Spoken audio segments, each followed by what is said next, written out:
Praise lord. దేవాతి దేవునికి వందనాలు. ప్రభు నామమున మీ అందరికీ నా ప్రత్యేకమైన వందనాలు, శుభాలు తెలియచేస్తున్నాను.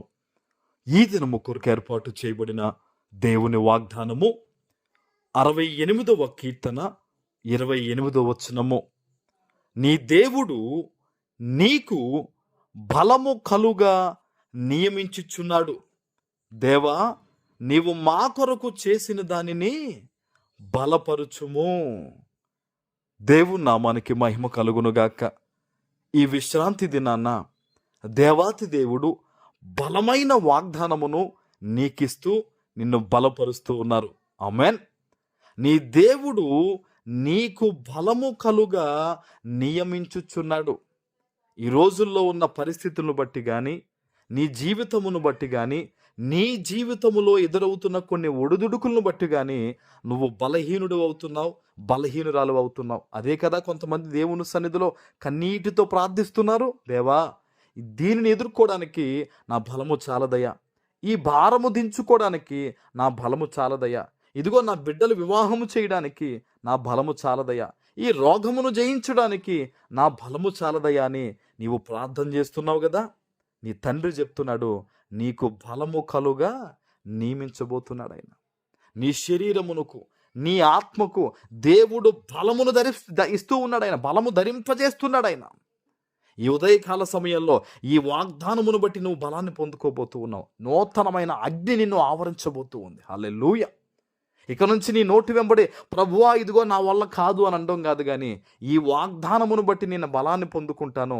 నజరేయుడైన యేసుక్రీస్తు నామములో ఈ ఇబ్బంది నేను దాటుతాను, ఈ శ్రమను జయిస్తాను, ఈ శుభకార్యాన్ని చేస్తాను, ఇదిగో నేను దీవించబడతానని ఈ గొప్ప మాట నీ నోటి వెంబడ రావాలి. ఆమేన్.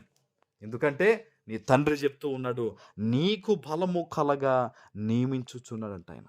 తన బిడ్డవైన నీవు అన్యజనుల ముందు తల ఎత్తుకుని జీవించాలని, అనేక మందికి పెట్టే స్థితి కలిగి ఉండాలని, అనేక మందికి దీవెనకరంగా వెలుగ్గా ఉండాలని ఇదిగో ఈరోజు ప్రభు చెప్తూ ఉన్నాడు, బలము నీకు ధరింపజేయబోతున్నాడు ఆయన. నువ్వు ఎప్పుడైతే విశ్వాసముతో ప్రార్థన చేస్తావో, అది ఈ వాగ్దానం ఎత్తిపెట్టి ప్రార్థన చేస్తావో, నూతనమైన బలాన్ని పొందుకుంటావు, నూతనమైన శక్తిని పొందుకుంటావు. ఇప్పటి వరకు నీ జీవితంలో నువ్వు ఏదైతే నా వల్ల కాదు, నేను చేయలేను, ఇది జరుగుద్దని నువ్వు అనుమానపడ్డావో, వాటన్నిటి విషయంలో కూడా నువ్వు గొప్పగా ఆ యొక్క విజయాన్ని సాధించబోతూ ఉన్నావు. ఆమేన్.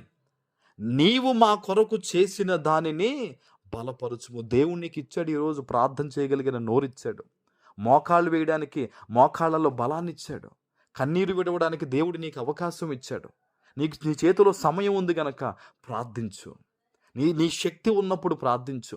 నీ బలమంతటితో దేవుణ్ణి ఘనపరచు. అందుకనే ప్రభు చెప్పాడు, నీ పూర్ణ బలముతో, పూర్ణ ఆత్మతో, పూర్ణ శక్తితో నన్ను ఘనపరచు, ఆరాధించని చెప్పి దేవుడు చెప్పాడు. మొదటి ఆజ్ఞ.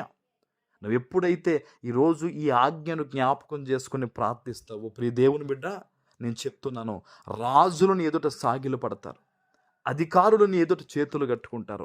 అంత గొప్ప స్థితి దేవుడు నీకు కలగజేయబోతూ ఉన్నాడు. ఆమేన్. నీ తండ్రి వల్ల మాత్రమే అవుతుంది ఇదంతా కూడా, మన శక్తిని బట్టి కాదు, మన బలాన్ని బట్టి కాదు. నువ్వు ఎప్పుడైతే ఆయన మాటను నమ్ముతావో, నువ్వు ఎప్పుడైతే దేవుని సన్నిధిలో బలమైన ప్రార్థన చేస్తావో, ఖచ్చితంగా ఈ వాగ్దానము నీ పట్ల నెరవేరుతుందంతే. ఆమేన్. ప్రార్థన చేసుకుందాం. పరిశుద్ధుడు అయిన మా తండ్రి, ప్రేమ కలిగిన ప్రభువా, మీకు వందనాలు. ఈ ఉదయకాల సమయంలో మీరు ఇచ్చిన గొప్ప వాగ్దానము ప్రతి బిడ్డ జీవితంలో నెరవేర్చి స్థిరపరచమని యేసు నామమున ప్రార్థిస్తున్నాను తండ్రి. ఆమేన్.